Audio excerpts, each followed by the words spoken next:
ang dami ng drogang umiikot ngayon sa Pilipinas. Ang dami ng krimen. Isa pa, napansin ko, bakit pag ibang tao pinagbintangan, guilty na kaagad?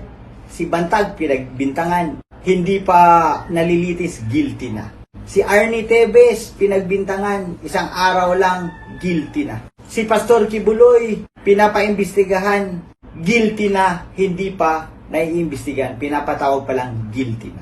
Pero si Lisa Araneta Marcos, nadawit sa isang extortion issue, kaagad pinawalang sala ni Jean Fajardo ng PNP. Bakit ganon?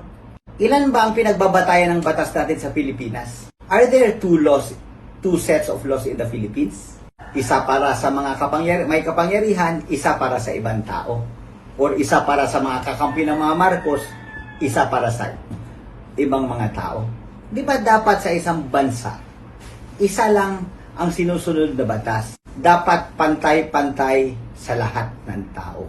Hindi ko rin maintindihan kung bakit ang ating kongreso, kung saan ako ay membro, kahit tinanggal pa nila ako sa aking paniniwala, hindi karapat dapat yon dahil hindi nabigyan ng due process. Hindi lang kongreso, pati senado hindi ko na maintindihan. Pag si Arnie Tevez, bawal ang Zoom. Pero ngayon, makita natin sa senado at sa kongreso, ang dami nang nagzo-Zoom.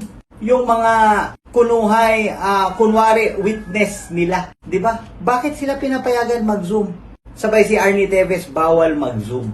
So, double standard na naman. Again, tanong ko, ilan ba ang rules ng Senado? Ilan ang rules ng Kongreso?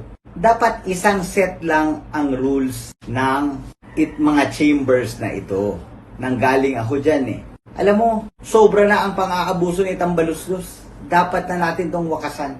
Lahat pinagdidiktahan na nila. Lahat pinapakialaman na nila. May nakita ako kailan lang, pati LGU ng San Simon, pinapakialaman. Sobra na talaga. Ngayon, grabe ang kanilang persecution or sa Tagalog, pang-uusig sa mga taong hindi sumasang-ayon sa kanilang mga gawain at sa kanilang mga gusto.